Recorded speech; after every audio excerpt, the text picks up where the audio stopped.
So if I take those 5 things, and even if I can improve those things by 0.2%, for Yeah. example, then that's going to add up. And that's very similar to the work that I do in, especially in teams or in companies. Hi, and welcome to Helping People Perform, the podcast that gives you fascinating insights into those people whose chosen vocation is to help others perform at their best. From consultants to teachers, sports coaches to financial advisors, all of my guests share a passion for getting the most out of individuals, teams, and organisations. Enjoy the episode.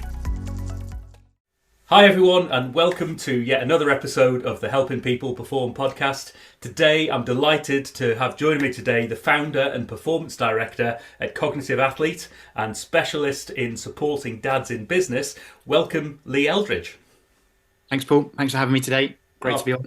Well, thanks for coming on. Really appreciate it. And as we always do at the start of these sessions, trying to understand just a little bit about your background story. You know, what's got you to where you are today? So my background, or I class myself as a coach in Right. that point of view. Started coaching when I was 17 with teaching or coaching children how to swim. And that kind of grew my passion for seeing people improve. You know, that was my my drug basically, in terms of seeing a child basically learn a life-saving skill and being able to swim across a width and then lengths, etc., etc. And that kind of got me interested in human performance.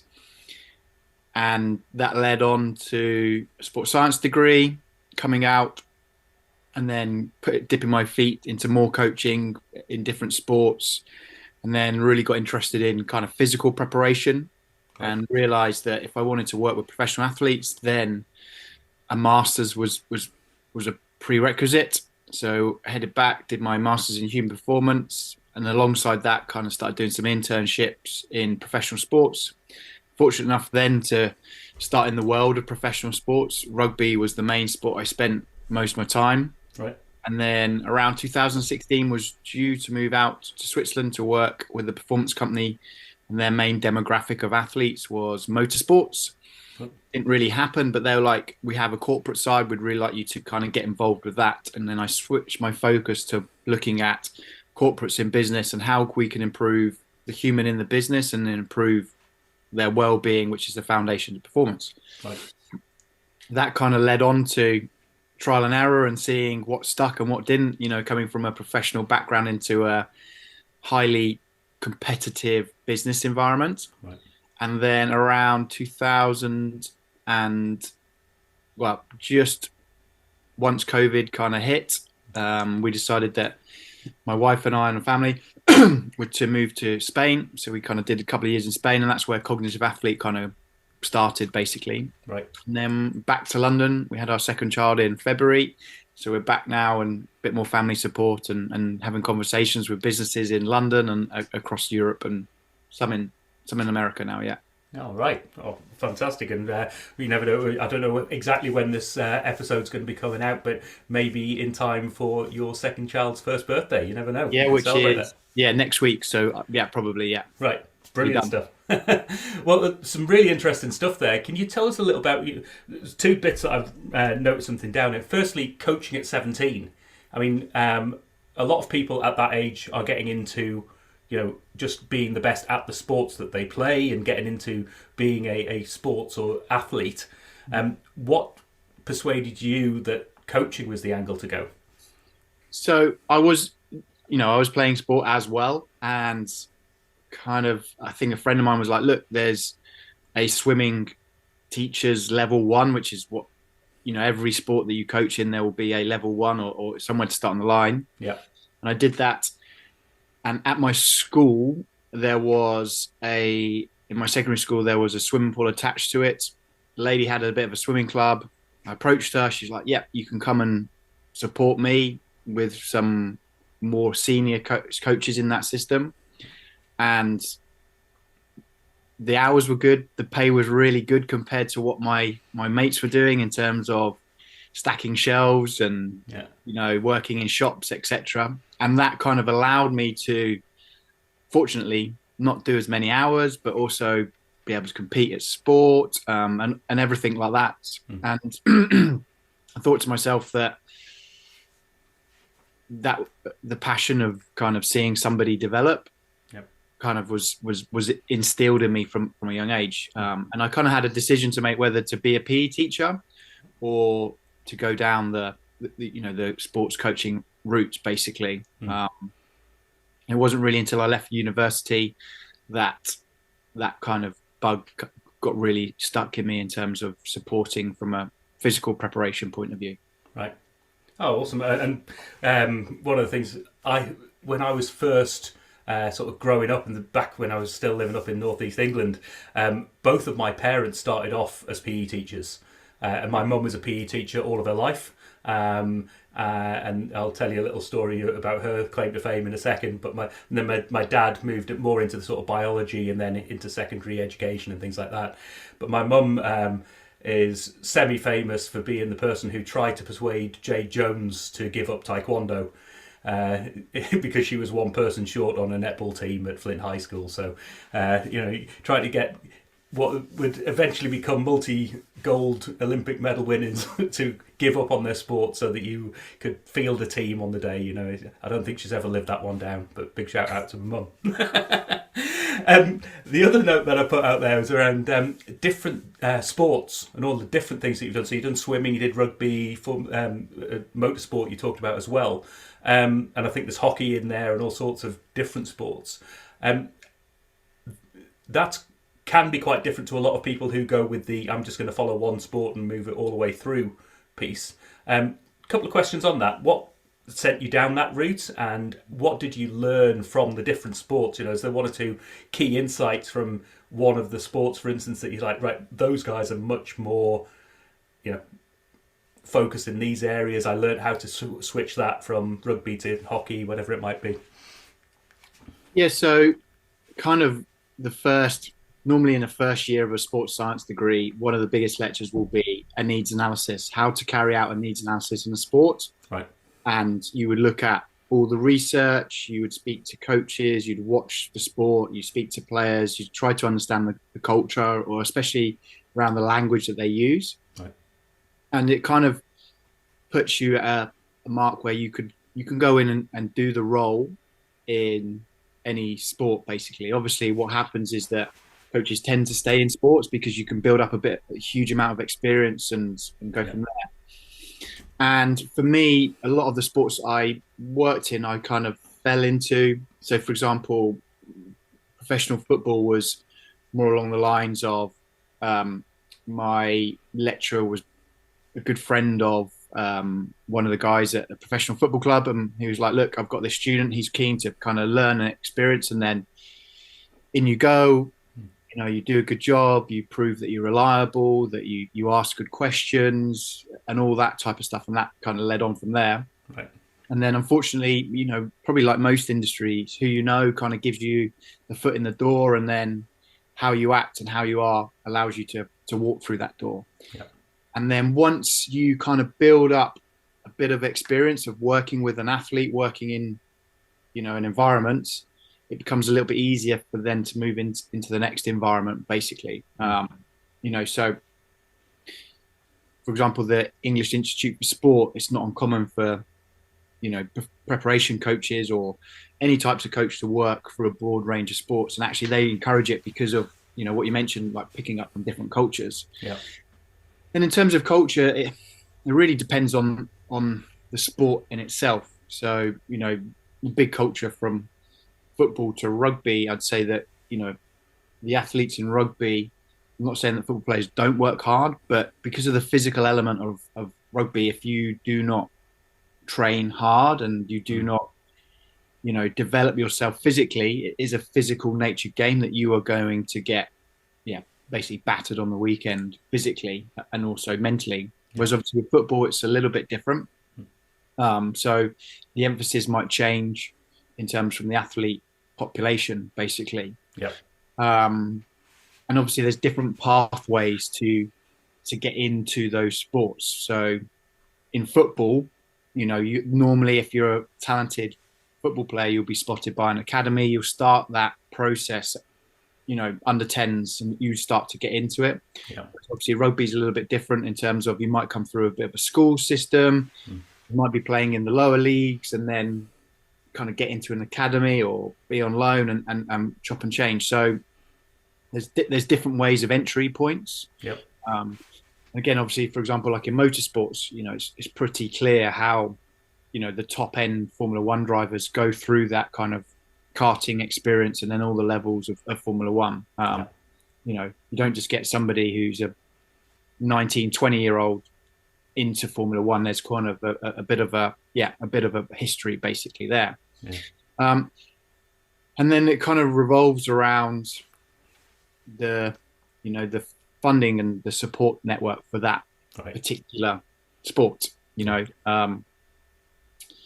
So we were kind of at a rugby club where funding was interesting, so we had to think outside the box a little bit more in terms of facilities, training equipment, where we train, how we train, when we train. Whereas obviously in a Premiership football club, it's pretty much like this is the blank canvas. You can build out and do whatever you want basically. Yeah. Oh, wonderful. I'm sure there's some fantastic experiences in there, and I know from working alongside a lot of sort of high performance athletes and talking to a few people, it's that cultural element of the sport. No matter how much of an individual you are, that always tends to move towards that element of the general culture of the sport that goes along with it as well, isn't it? Yeah, and most professional athletes, that's the big thing that they miss. They talk about that team environment, that kind of structure of being able to go in with like-minded individuals. A lot of them, they develop kind of very strong relationships with and friends and et cetera, et cetera. So yeah, I can, it's easily understandable. Yeah. And just towards the end of my time working with McLaren as well, they were looking at, bringing in people and running simulation events and seeing the best drivers who perform well in simulators, can they move them into the Formula One world? And I think ultimately it's like you can be really good driver from a simulator, but there are still elements. And I think the prize in the first year was someone who actually was really good on the simulator but had a karting background as well. And it'd be really interesting to see someone who's just been an armchair simulation driver try to move into the Formula One world. I think that would be an interesting challenge. Different, yeah. It's although kind of similar, but very, very different when the rubber hits the tarmac and there's a bit more risk put in front of people, basically. Yeah. Oh, brilliant. So in terms of where that brings you to now and with Cognitive Athlete, can you tell us a bit more about that in terms of who you help perform and how you help them perform? Yeah, so Cognitive Athlete is all about bringing our learnings from sports science or the world of research into human performance across into the business. There's so much talked about business in terms of business operations, data, CRM, all these different pieces of software. And for me, it's kind of shifted a little bit away from the number one. The most important thing, in my opinion, in the business is the human being, the person. Yeah. Obviously AI and chat GPT is obviously everywhere at the moment. And yeah, it's we can see that, technology is advancing, and we will always be behind the curve from an evolution point of view. If we think about the last 10 years, before 2010, what technology was like compared to now is unbelievable. But the human body or the human being hasn't changed that much in the last 10 years. Yeah. So in terms of people that I help, is people in business that are kind of struggling to cope with this, and they're looking to improve their performance, but there's lots going on in their lives, lots of things taking their attention. This challenge with being connected all the time and how to really develop a focus around improving themselves and then ultimately the business. Right. If we can improve the business, if we can improve the person, we automatically improve the business. So that's where Cognitive Athlete sits at the moment. Yeah. And you mentioned sort of the business dads side of it. Tell us a bit more about that angle. So November 2021, Saturday morning, kind of my daughter was like screaming at me, "Daddy, daddy, daddy," basically, because it was time for me to, I think we were supposed to be playing Lego together, and I was on my phone trying to connect with somebody or speak to a potential new client. And I just thought to myself, this isn't really what I wanted to do as a dad, basically. Right. The idea for me of growing a business has always been in there, that I've always kind of thought that, it'd be nice to develop something and build something. And I kind of thought there must be more dads out there that are in a similar situation. Sports science hat back on, needs analysis, went out and researched into it, interviewed. I'm getting close to 70 business dads now. Right. Just asking, what's your challenges, what's your fears, how's business, all those types of areas, to see where I can put my experience and my knowledge and all I've gained from coaching, along with the sides of the needs analysis, and say, right, what's the best way of going out and supporting these individuals? Right. There's obviously lots of discussion around mental health at the moment, and we know there's a big need, especially from a male population, that men struggle immensely with mental health. And I've seen it across the interviews where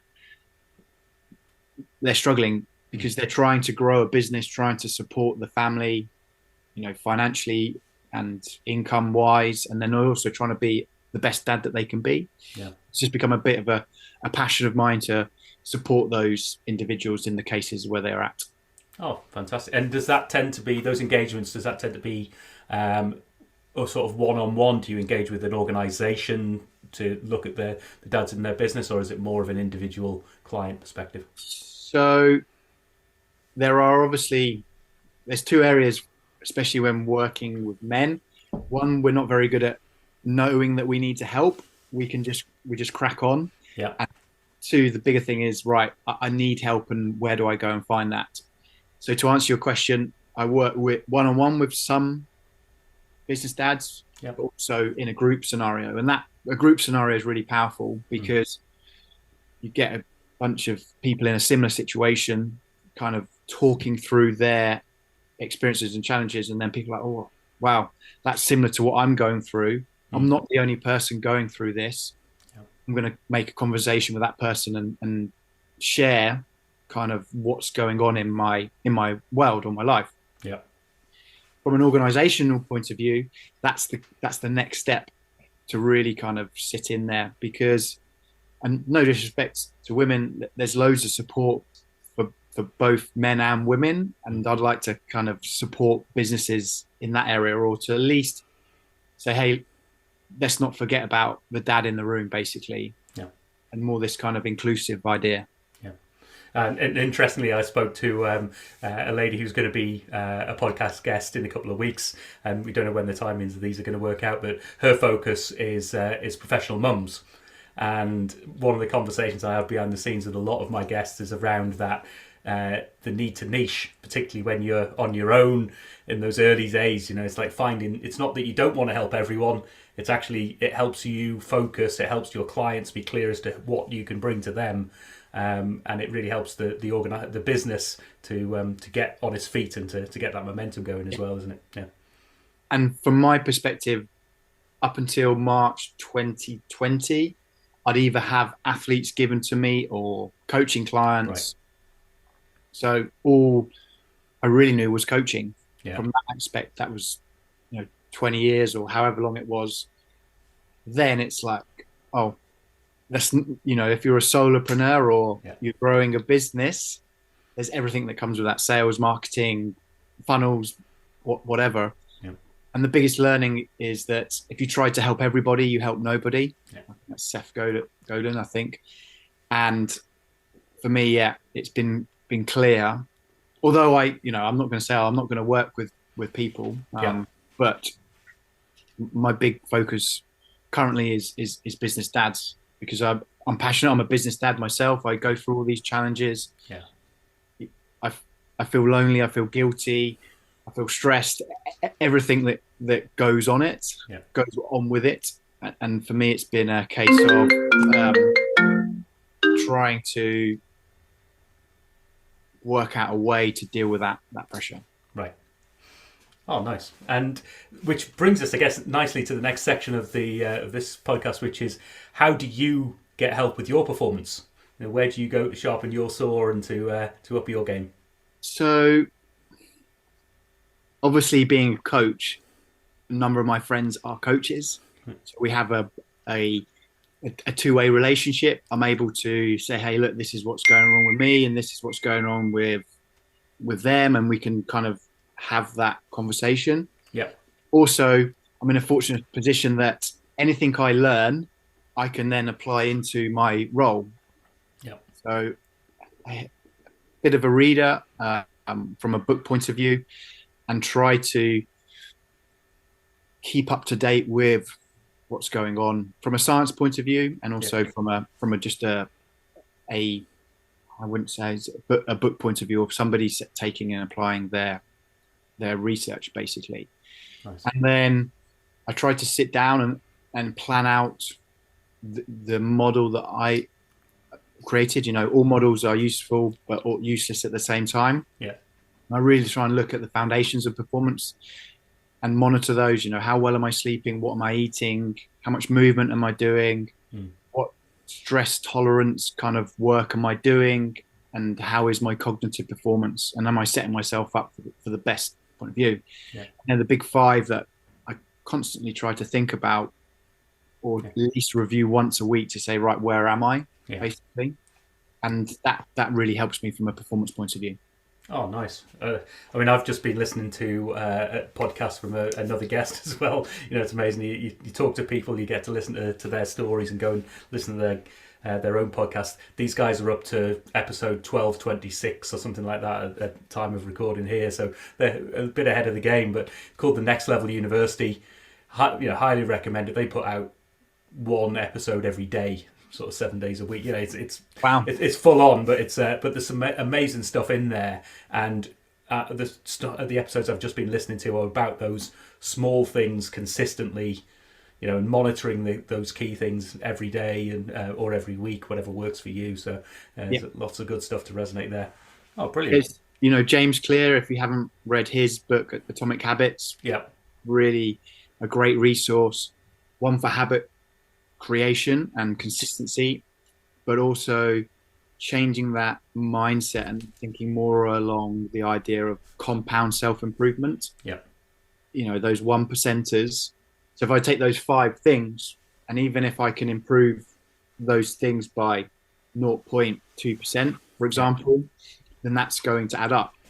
And that's very similar to the work that I do especially in teams or in companies. The CEO, who might be at the top of their game, and very similar from a professional athlete, once you reach that level of performance, it's quite difficult to improve your performance by 10-15%, for example. But in a whole team aspect, if we've got 20 guys or 20 girls and we can improve them each by 0.2%, then that adds up massively. So, and that's what I'm thinking of in terms of me, is how well am I doing certain things to kind of shift that area, basically.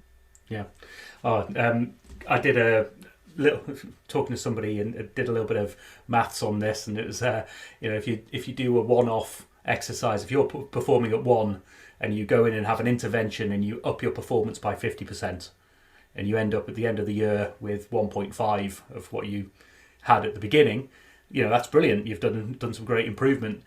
If you start off with 1 and the next day go to 1.01 and you compound that every day for a year, I think you end up with 3.87. I think the maths is. I don't know off the top of the head, but it's it's streets apart. Or it might even be 30 odd.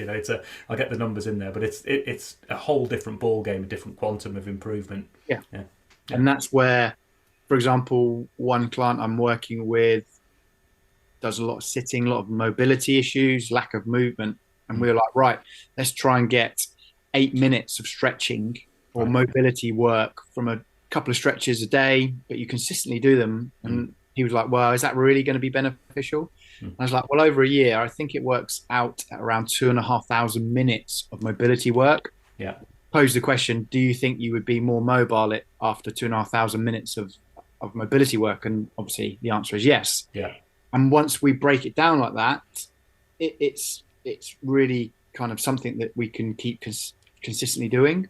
Um, people talk about number of steps and all this, and for me, I'm a big fan of like let's look at back to the week.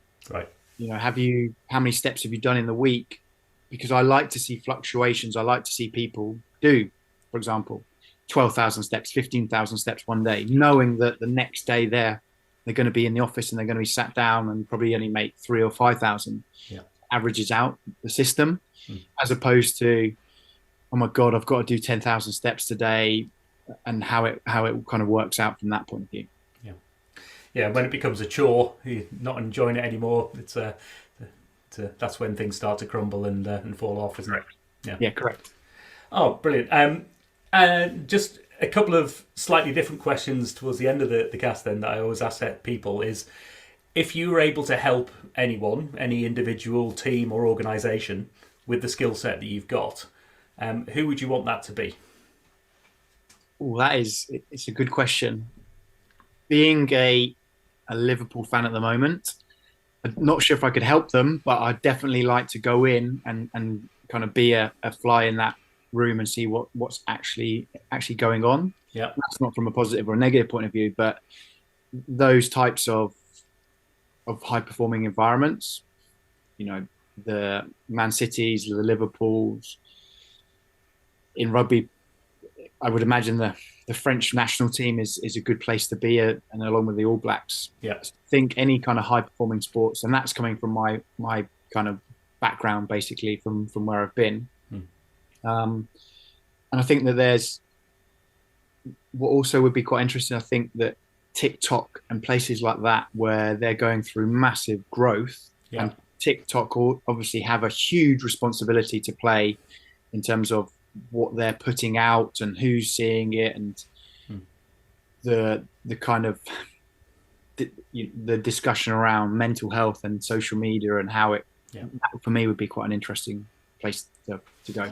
Oh, nice.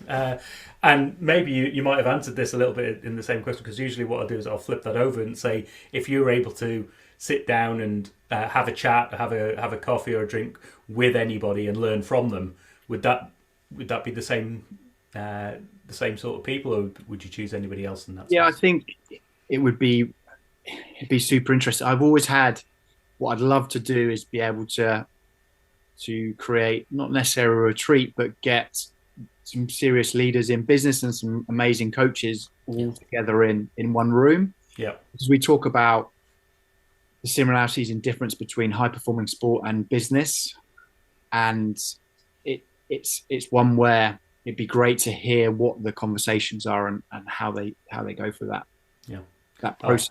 I mean, I've been lucky enough in my days when I've lived over in New Zealand. I got to engage with a couple of the All Blacks and some of the All Blacks behind the scenes management as well. And funnily enough, when I worked at McLaren, a group of All Blacks came and presented on the day there as well. And it's amazing. You think it's a completely different world, and then you start having conversations with people, and it's like, it's discipline, it's teamwork, it's all the great stuff that, if you do this stuff consistently and well and on purpose, then you get that performance. And I also think the idea that it's not a perfect environment. There are still challenges. People still make mistakes. Yeah, it happens, and it's not what happens to you; it's how you respond to it. Yeah. That's a huge not metaphor, but a huge saying in all the top psychologists and psychology in itself. It's, Viktor Frankl's Man's Search for Meaning, an amazing book about, being in a prison of war camp and how he kind of used that, and from a psychology point of view, some great books out there. Yeah. Oh, wonderful. And how do people find out more? How do they get in touch with you? So the easiest place is LinkedIn under my name, Lee Eldridge, or to go and have a look at www.cognitiveathlete.co.uk. Yep. And there's some great places to engage with me or to message me, and I'm more than happy to have conversations with people. It's growing a business is, as I've noticed, it's all about kind of speaking to people and understanding challenges. And that's the phase at the moment from my perspective, from business point of view. Oh, nice. So if there are any people out there, particularly any business dads, then do reach out. I'll make sure all those links are in the show notes. So Thank you. Lee, thanks so much for sharing your story today and coming on the show. Great to have you. Brilliant. Thanks so much for your time, Paul. Cheers, mate. Thanks for listening to today's episode. If you liked what you heard, then please give the podcast a rate, review and share. I'm Paul Teasdale, and from sausage making to banking, oil and gas to Formula One, I help people perform. If you'd like to find out more and have a conversation, contact me via helpingpeopleperform.com.